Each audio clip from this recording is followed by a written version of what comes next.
नमस्कार। आज हमारे पास एक कहानी है। एक ऐसी कहानी जो वाकई सोचने पर मजबूर करती है। एक लड़का है नीलेश, 10वीं में फेल हो जाता है। और वही लड़का, सोचिए, आगे चलकर आईएएस अफसर बनता है। हाँ, बिल्कुल। चलिए आज इसी कमाल के सफर को थोड़ा करीब से समझते हैं।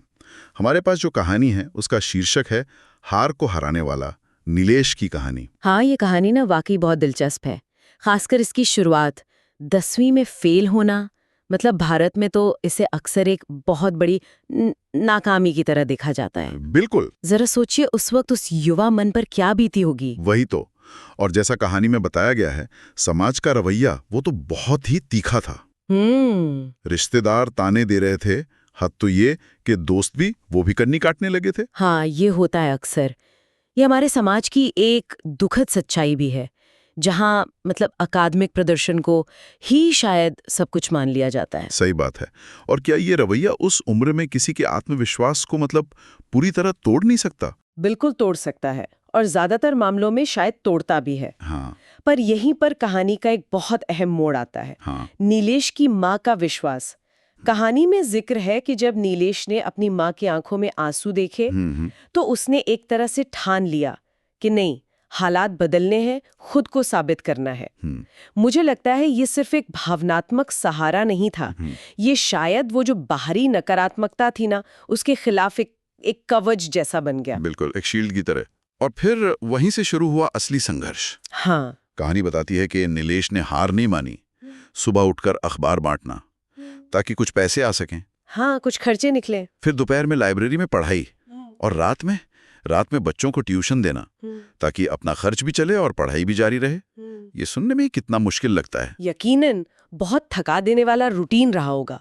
और यहाँ बात सिर्फ मेहनत की नहीं है। अच्छा। बात है उस सामाजिक दबाव और उन तानों के बीच टिके रहने की, हिम्मत बनाए रखने की। हाँ। ये जो शुरुआती संघर्ष है ना, ये नीलेश के इरादे की मजबूती को दिखाता है, साफ तौर पे। हाँ। और माँ का विश्वास, जैसा आपने कहा, वो शायद एक बाहरी दबाव से ज्यादा एक अंदरूनी प्रेरणा बन गया होगा। जब सारी दुनिया आप पर शक करे ना, तब किसी एक का वो अटूट विश्वास, हाँ, वो आपको संभाले रख सकता है। सही कहा। तो ये शुरुआती दौर नीलेश के जुझारूपन को, उसकी जिम्मेदारी के एहसास को बिल्कुल साफ दिखाता है। और नतीजा, कहानी का सबसे दमदार हिस्सा, हाँ। वही नीलेश जिसे कभी एक तरह से असफल मान लिया गया था, आज एक आईएएस ऑफिसर है। अरे वाह, ये तो कमाल है। ये अपने आप पे एक बहुत बहुत बड़ी उपलब्धि है। बिल्कुल है।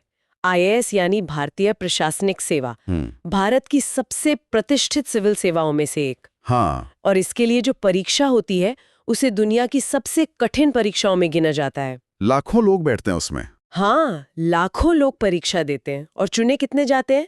कुछ 100। सही बात है। तो इस पद तक पहुंचना सिर्फ एक नौकरी पाना नहीं है, ये एक असाधारण सफलता है जो आपको सामाजिक सम्मान भी देती है और समाज में बदलाव लाने की ताकत भी। और नीलेश ने उस ताकत का इस्तेमाल भी बहुत अच्छे से किया। कहानी का एक और पहलू है जो दिल को छू जाता है। क्या? कि वो इंसान जिसके पास कभी शायद किताबें खरीदने तक के पैसे नहीं थे, आज हजारों बच्चों के लिए मुफ्त शिक्षा का एक मंच चला रहा है। हाँ, ये बात उनके सफर को एक अलग ही मायने देती है ना। बिल्कुल। एक कथित असफलता से शुरू करके समाज में इतना बड़ा योगदान देने तक का सफर, और मुफ्त शिक्षा देना, खासकर तब जब आपने खुद उसकी कमी महसूस की हो, इसका असर बहुत गहरा होता है। सही कहा।